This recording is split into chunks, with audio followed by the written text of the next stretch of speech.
Hello दोस्तों, मैं Rakesh Roshan learn tech to tech channel से। यार ये मेरा स्ट्रक्चर क्वेरी लैंग्वेज का नेक्स्ट वीडियो है जिसमें आज हम लोग देखने वाले हैं querying and manipulating data. Data को कैसे मैनिपुलेट करते हैं और डेटा को हम कैसे एक्सट्रैक्ट करते हैं डिफरेंट तरीके से। ठीक है, तो यहाँ पर जो स्पेशली हम लोग देखने वाले हैं वो है ग्रुप बाई, हैविंग और ऑर्डर बाई।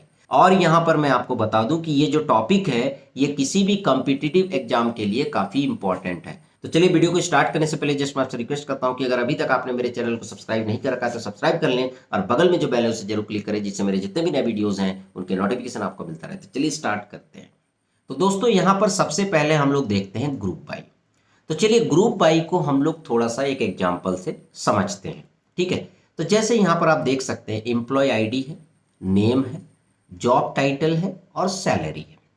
यहाँ पर आप देख रहे होंगे कि जॉब टाइटल में बहुत सारे ऐसे वैल्यूज हैं जो सेम है। जैसे मैनेजर यहाँ पर भी है, मैनेजर यहाँ पर भी है, उसी तरह इंजीनियर यहाँ पर भी है, इंजीनियर यहाँ पर भी है और डॉक्टर भी है, पर डॉक्टर यहाँ पर एक ही है। पर सपोज दैट ये टेबल में 1000 डेटा होगा तो आप सोच लीजिए कि कितने मैनेजर्स होंगे, कितने इंजीनियर्स होंगे, कितने डॉक्टर्स होंगे। अब आप चाहते हैं कि जॉब टाइटल के हिसाब से आपके जितने भी रोज हैं वो ग्रुप में हो जाए। मतलब मैनेजर्स का एक अपना ग्रुप बन जाए, इंजीनियर का एक अपना ग्रुप बन जाए, डॉक्टर का अपना ग्रुप बन जाए, या फिर और भी कोई जॉब टाइटल है तो उसका एक अपना ग्रुप बन जाए। ठीक है, तो इस तरह का अगर आप काम करना चाहते हैं तो उसके लिए आपको यूज करना पड़ेगा ग्रुप बाय। तो इसका फायदा क्या है? जैसे सपोज दैट यहां पर अगर मैं आपसे पूछता हूं कि कितने मैनेजर हैं, कितने इंजीनियर हैं, कितने डॉक्टर हैं, तो आप कैसे पता करोगे? अगर आप काउंट मेथड लगाओगे जॉब टाइटल के ऊपर तो ये टोटल को काउंट कर देगा। तो यहाँ पर 5 रो है तो ये क्या दिखा देगा? 5। पर आपको क्या दिखाना है कि कितने मैनेजर हैं, कितने इंजीनियर हैं, कितने डॉक्टर हैं। तो आपको क्या करना पड़ेगा कि जितने मैनेजर हैं उसका एक ग्रुप बनाना पड़ेगा, जितने इंजीनियर्स हैं उनका एक ग्रुप बनाना पड़ेगा, जितने डॉक्टर हैं उनका एक ग्रुप बनाना पड़ेगा। ठीक है, तो उसके लिए हम लोग यूज करेंगे ग्रुप बाय। तो यहाँ पर देखिए लिखा है द ग्रुप बाय क्लॉज, इसको हम क्लोज बोलते हैं। In MySQL is use to group rows. Rows को ग्रुप करने के लिए हम ग्रुप बाय लगाते हैं विद द सेम वैल्यूज। पर उस कॉलम में जो वैल्यूज हैं वो कॉमन होने चाहिए। मतलब बहुत सारे वैल्यूज जो है ऐसे हो जो आपस में कॉमन हो। जैसे यहाँ पर बहुत सारे मैनेजर्स हैं, बहुत सारे इंजीनियर्स हैं और हो सकता है बहुत सारे डॉक्टर भी हो इन ए स्पेसिफाइड कॉलम या फिर कॉलम्स। ठीक है, 2 कॉलम्स को लेके भी आप ग्रुप बना सकते हैं। It is typically used with aggregate function count, sum, average, minimum, maximum. तो यहाँ पर जनरली जो है ग्रुप बाई क्लॉज में हम एग्रीगेट फंक्शन को यूज करते हैं। And summarize data based on a particular column. और फिर हम अपने डेटा को समराइज करते हैं। जैसे कि मैनेजर्स का टोटल सैलरी कितना है। ठीक है, मैनेजर में किसकी हाईएस्ट सैलरी है, इंजीनियर में किसकी हाईएस्ट सैलरी है। ये सारा काम आप ग्रुप बाई और एग्रीगेट फंक्शन को मिला के कर सकते हैं। ठीक है, इसको हम लोग एग्जाम्पल से समझेंगे तो और अच्छे तरीके से आपको समझ में आएगा। अब उसके बाद देखते हैं कि ग्रुप बाई फंक्शन को हम कैसे यूज करते हैं, सिंटेक्स क्या है।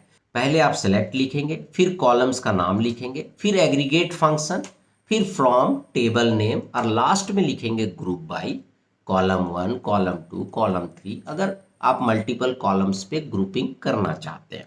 ठीक है, तो क्या करेगा कि ये कॉलम 1 के हिसाब से ग्रुप कर देगा। अब कॉलम 1 के अंदर अगर कॉलम 2 में भी अगर बहुत सारे कुछ सेम वैल्यूज है तो फिर कॉलम 2 को भी ग्रुप करेगा। तो इस तरीके से ये ग्रुपिंग करेगा। तो चलिए इसको एग्जाम्पल से समझते हैं। तो यहाँ पर मैंने एक एग्जाम्पल लिया है, जैसे ये आपका वही सेम टेबल है। अब मैं आपको बोलता हूँ कि मुझे आउटपुट ऐसे चाहिए कि कितने मैनेजर हैं, कितने इंजीनियर हैं, कितने डॉक्टर हैं। मतलब हमको आउटपुट इस तरीके से आना चाहिए। मैनेजर तो यहाँ पर 2 मैनेजर हैं तो यहाँ पर 2 आए। उसके बाद इंजीनियर, ठीक है, 2 इंजीनियर है तो 2 आए। डॉक्टर एक ही है तो यहाँ पर 1 आए। मतलब ये वाला आउटपुट हमें चाहिए। तो इसके लिए हम क्या क्वेरी लिखेंगे, तो यहां पर मैं आपको बता दूं कि बिना ग्रुप बाय का ये पॉसिबल नहीं है। तो सबसे पहले तो मुझे जॉब टाइटल के ऊपर ग्रुपिंग करना पड़ेगा, तो तभी क्या होगा, मैनेजर वाले एक साथ हो जाएंगे, इंजीनियर वाले एक साथ हो जाएंगे, डॉक्टर वाले एक साथ हो जाएंगे। तो उसके लिए क्या लिखेंगे, तो पहले लिखेंगे सिलेक्ट जॉब टाइटल, क्योंकि यहां पर आपको जॉब टाइटल डिस्प्ले करना है। अब यहां पर हमें क्या करना है, काउंट करना है, कितने मैनेजर है, कितने इंजीनियर है, कितने डॉक्टर है। तो हम यहां पर लिखेंगे काउंट ऑफ स्टार। अब यहां पर काउंट ऑफ स्टार का मतलब ये नहीं कि सारे रोज को ये काउंट करेगा, काउंट ऑफ स्टार का मतलब ये है कि जॉब टाइटल के अनुसार ये काउंट करेगा। एज टोटल एम्प्लॉय, एज के बाद हम लोग क्या लिखते हैं, हेडिंग लिखते हैं, ठीक है। अगर ये नहीं देंगे तो यहाँ पर काउंट स्टार लिखा आ जाएगा टोटल एम्प्लॉय की जगह। तो अगर यहाँ पर आप अपना हेडिंग देना चाहते हैं तो दे सकते हैं, तो यहाँ पर अपना हेडिंग हमने दिया टोटल एम्प्लॉय फ्रॉम एम्प्लॉय और ग्रुप बाय जॉब टाइटल।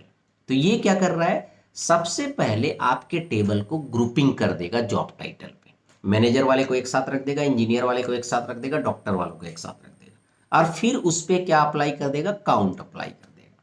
तो इस तरीके से आपका आउटपुट आ जाएगा, ठीक है। उसके बाद देखते हैं हैविंग।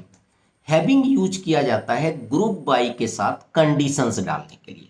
अब आप बोलोगे कि सर कंडीशन के लिए तो हम वेयर लगाते हैं। हाँ, कंडीशन के लिए वेयर लगाते हैं, पर वेयर हम नॉर्मल जगह में लगाते हैं। अगर हम ग्रुप बाय कर रहे हैं तो वहां पर वेयर नहीं चलेगा, वहां पर हैविंग चलेगा। तो चलिए इसका यूज किया है। यूज ये है कि जैसे यहां पर आपने ग्रुपिंग किया और आपने ये क्वेरी लिखा, अब यहाँ पर मैनेजर का भी दिखा रहा है, इंजीनियर का भी दिखा रहा है, डॉक्टर का भी दिखा रहा है, और भी कोई जॉब टाइटल होता तो उसका भी दिखाता। पर मैं आपको बोलूंगा नहीं, मुझे तो केवल ये बताओ कि मैनेजर कितने हैं। हमें इंजीनियर कितना है, हमें डॉक्टर कितना है, उससे मतलब नहीं है, हमें तो ये चाहिए कि मैनेजर कितना है।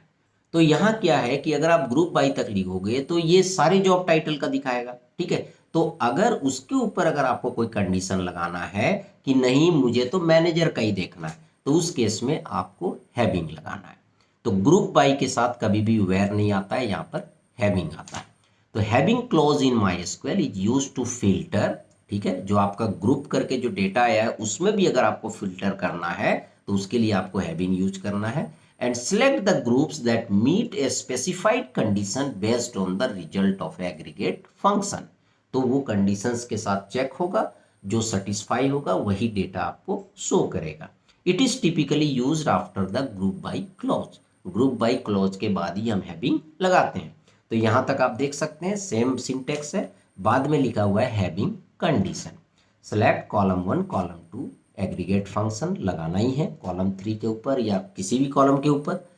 From table name group by, जिस कॉलम के ऊपर आप ग्रुप कर रहे हो, और उसके बाद हैविंग कंडीशन।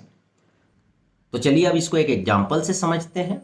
तो यहां पर हम क्या करेंगे, सेम काम करेंगे ग्रुपिंग करने का, बट हम केवल उसी डेटा को दिखाएंगे जिसमें नंबर ऑफ एम्प्लॉय एक से ज्यादा है ना।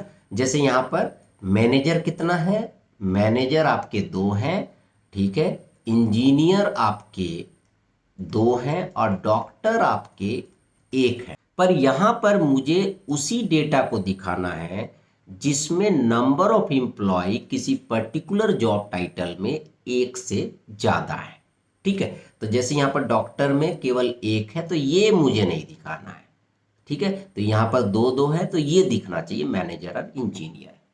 तो select job title count of star as total employ, यहां तक तो सही है, सेम है। From employ group by job title बिल्कुल सेम है जो इससे पहले हमने आपको बताया था। बट यहां पर हैविंग लिख के आपको लिखना है टोटल एम्प्लॉय ग्रेटर देन 1, जिसमें टोटल एम्प्लॉय 1 से ज्यादा है।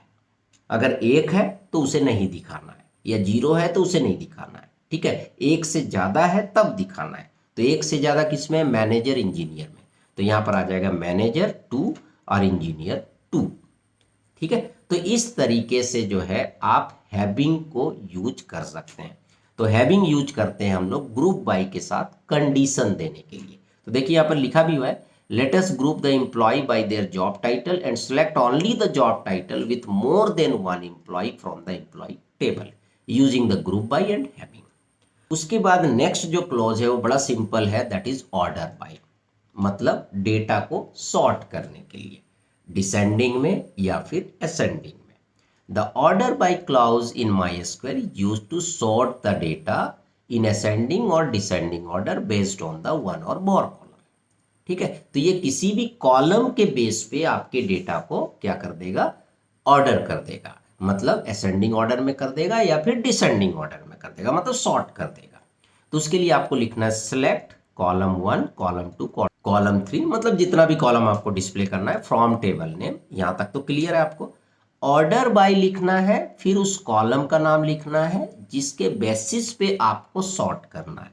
असेंडिंग में करना है तो ASC, डिसेंडिंग में करना है तो DESC।